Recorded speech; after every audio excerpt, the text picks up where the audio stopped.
All right, geometry. So this is Tuesday, December 2nd. I am not here because I have just had my baby. I cannot tell you if it was a boy or a girl or what the name is because we haven't had the baby officially yet because it's Tuesday, the day you just finished taking the circle test. It is 4:10 in the afternoon, and I am still here while you guys get ready for Thanksgiving break. Because I'm trying to set these up just in case I have our baby next week. So, yesterday you did tons of areas of circles, trapezoids, kites, rhombuses, parallelograms. Today, instead of doing all sorts of shapes, we're only going to do one shape, and it's called a regular polygon. You have done something like this before. It was actually on your circle test, and we're just going to formalize it a little bit cleaner today. Okay. So first off, what is a polygon? There's all sorts of polygons. There's the pentagon. A triangle is a polygon. There's a 7-sided guy. There is a 9-sided guy. You're used to the octagon. You're used to the hexagon. There's the square. Okay. Now, notice this. If I draw this, it's a little distorted because it's kind of like a widescreen thing. But I'm trying to draw a rectangle, but it's only allowing me to draw the forced rectangle of a square. This is the key part to what a regular polygon is. A regular polygon means all sides are the same length. So that means it's not just a triangle, it has to be an equilateral triangle. It's not just a rectangle, it has to be a square rectangle. Like I could draw an octagon like this. Let's see, that's 1, 2, 3, 4, 5, 6, 7, 8. There's 8 sides. That's a octagon. Okay, 8-sided figure. But the octagon you're used to is the regular octagon when you see the word stop with it. Okay, so there's a stop sign, so it's a regular polygon. One new word that you need to know that will help us solve this is the apothem. An apothem is the distance from the center to the middle of a side. So it would be that length, that length, that length, there, there, there, there. Okay, so that's the apothem. It is from the center straight down.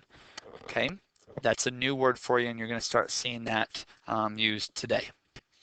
Okay, so the test questions that you have done with me in the last couple weeks revolved around finding the area of the hexagon or finding the area of the octagon. Now notice there's a little bit of a difference here on these. One of them has the circle on the inside, and one of them has a circle on the outside. This was, the left one was the one that you had tons of quizzes on. And I'd give you the radius of the circle, let's say, was 10. And so then you went from here and you drew that up, and that's 10. What do you notice about that 10? Especially if I wanted to draw it from there down. The radius is 10, which is in this case the apothem of the hexagon, because it's from the center to the middle of a side. And then you guys drew in this length here, and you were going, okay, I know this is X, and I don't know that side, and I don't need that side, and you made this 30 degrees. And the reason that was 30 degrees was it was 360 divided by 12 gave you the 30 degrees, because there were 12 of those triangles in here. Let me try and draw them for you. There, there, there, boom, boom. Okay, there are 12 of this triangle in there. Okay? So 360 divided by 12 got you 30 degrees for that angle. And from that angle, we were able to get x because we could say tangent of 30 degrees equaled x over 10. And you could solve that. So let me get my calculator out so we can do this. Tangent of 30 was 0.577 equaled x over 10. You cross multiplied and you got x was 5.77. Now that was one step to the problem. The question I used to ask you last week was find the perimeter, okay, which is different than my goal today. So if I asked you for perimeter, I'm going to just move this guy because we don't need him, okay. If I asked you for perimeter, which I did all of last week, you would have been going x, x, x, x, x, x, x, x, x, x, x, x. There are 12 x's around. So you would do 5.77 times 12. And when you do that, 5.77 times 12, you got 69.24. Okay? And that was your perimeter. Today, I'm not going to ask for perimeter. Today, it's only one little difference. Instead of asking for perimeter, I'm going to ask for area. Well, if you already have this triangle here, and it's a 10, and you found that is 5.77, and you know that's a right angle, you could do 10 times 5.77 divided by 2. So if I do 10 times 5.77 divided by 2, I get 28.85. That's the area of one triangle. And I have 12 triangles, so I can multiply that by 12, and I get 346.2. And that would be the total area. Notice, there's hardly anything extra today versus what I did last week on your perimeter problem. The only difference was I didn't want 12 x's around to find perimeter. I wanted to find the area of the yellow and then realize the area of that one yellow guy right here, I could just multiply by 12 to get all of it. Okay. Now, one thing I want you to see about this is if I took a pentagon here, a regular pentagon, I want you to notice that I have 5 red triangles here. And if I wanted to, I could lay out those 5 rectangles, or sorry, triangles, and they would look something like, uh-oh, I ran out of room.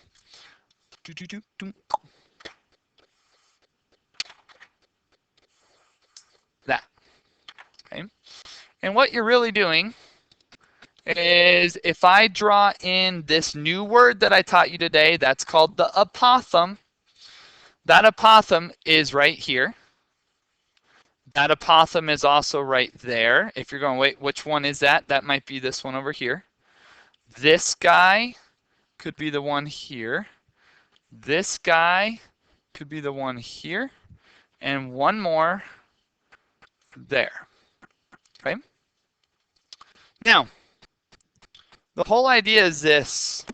If I know the apothem, I could find the area of one triangle and multiply by 5 triangles. Or I might focus on one baby triangle and get this baby triangle. And if I get that triangle, I could multiply by how many guys I have to get it. Okay?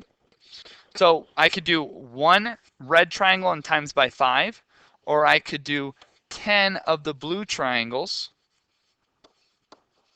and find the area of one and multiply by 10. That's going to be kind of the goal as we look through this worksheet today.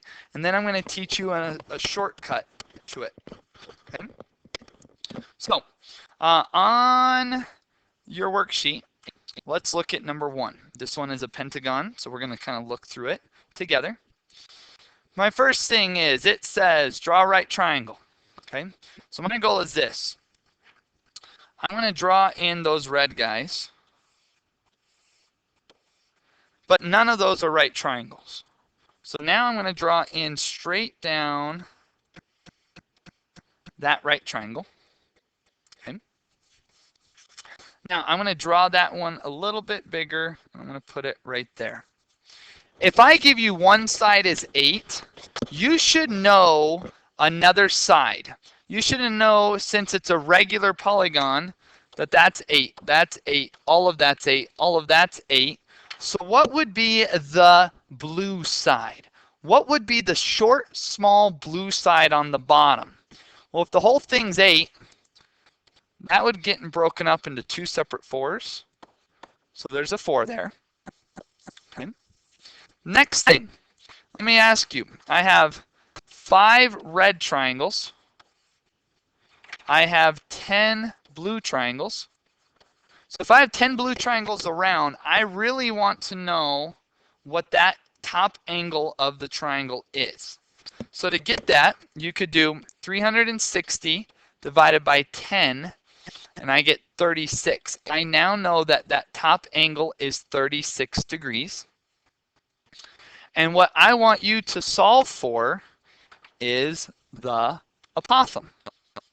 I don't know that apothem. It's this piece here because it's this piece here.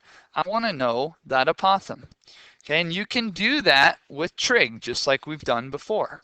So I could do tangent of 36 equals 4 over a. Notice it's 4 opposite over adjacent. So 4 over a. Tangent of 36, 0.727 equals 4 over a. Remember how we cross multiply. Oops. 0.727 a equals 4. Now divide by go 4 divided by 0.727. And a equals 5.5. Okay. So a equals 5.5. I think today the way I'm going to teach it is this. I want you to nix out the word perimeter here. And I want you to write the word area of one triangle. And then I want you over here to write total area. I think this is going to make a lot more sense to you guys. So area of one triangle and then total area. Well, if I have 5.5 there, now I know, if you want to see the triangle again, I have a 4 and a 5.5. So I can do 4 times 5.5 divided by 2, and I get that to be 11. That is the area of one blue triangle. I need you to make sure you realize you just found the area of this blue triangle, okay, which is weird. I just colored it green, so hopefully that didn't confuse you. But it's the blue triangle, and we found it as 11. Well, how many blue triangles do you have? You have 10 blue guys. So it's going to be 10 of those 11s, and you get 110. Okay? So that's the total area. I want you to remember 110 is the total area. This is area of polygon. That is the area of the polygon, the entire shape. Okay. So hopefully that helped you one time through, and we're going to do one more together, and then you're going to look at the others on your own. Okay. So next one is this. First job. We're going to draw in all of the red triangles. We're next going to draw in a blue triangle. Okay. We are going to realize everything around is a 10, a 10, a 10, a 10. This whole thing is a 10, which makes this little piece a 5. Okay. Now to get the angle, there are 6 red triangles, which makes it 12 blue triangles. So I can do 360 over 12 and get 30 degrees. That should feel familiar to you because of what we worked on last week. So I'm going to put that 30 right there. Okay. And again, my job is I want to find, basically it's the height of the blue triangle, but we're going to call it the apothem. So I can say, all right, tangent of 30 equals 5 over A. Tangent of 30 is 0.577 over 1 equals 5 over A. I'm going to cross multiply. 0.577A equals 5. Divide by 0.577. 5 divided by 0.577. And A equals 8 point, let's go with 67. Go a couple decimals. Okay. So now, if I want the area of this triangle, I would have it as there's a 5 and an 8.67. So I can do 5 times 8.67 divided by 2. 5 times 8.67 divided by 2. And you get 21.675. That is the area of one green triangle. Or blue triangle, whatever colors you're calling it. Okay. Now, since there are 6 red triangles, that means there's 12 blue triangles. So 12 blue guys. So you can go 12 times 21.675. So times that by 12, you get 260.1. Okay, that's your total area of regular polygon. Okay, so that lecture took about 18 minutes. Okay, you have the rest of this worksheet to try. You can work with groups on it. You can talk through it. You can make sure you feel okay with it. And then in the end of today, you're going to have a pop quiz. Okay, it might be an 8-sided figure, which is an octagon, or a 10-sided figure, or a 12-sided figure. It will be some sort of shape. It will be up here on the board. It will go that. And then I might give you this as a 20, and I'll say find the area of that octagon. There's enough information there to find the area of that octagon. Mr. Fields will create the quiz. He gets to decide the shape, how many sides it is. He gets to decide if it's a 20 on the side, a 10 on the side. Maybe he makes you try a 10-sided figure, or maybe it is a 5-sided figure. His call. You'll take a sheet of paper out. You will draw that shape. Doesn't have to be accurate. Just draw that shape because it will help you lay out your work. Okay. The one thing that he will allow you to have on your paper is he will allow you to see those steps if you need it. Once you have that, you will complete it. You'll turn it into him. And Mr. Fields, if you're hearing this for the first time, you will create an answer key for it, and you will grade it for me for tomorrow, because I might be back tomorrow. Okay. The rest of the time, you have time to work on this. You might also have time to work on your packets from yesterday. I'm not quite sure what the sub decided on that. And you'll have a quiz in a little bit. Okay. Hope all's well, and I will see you guys soon. See ya.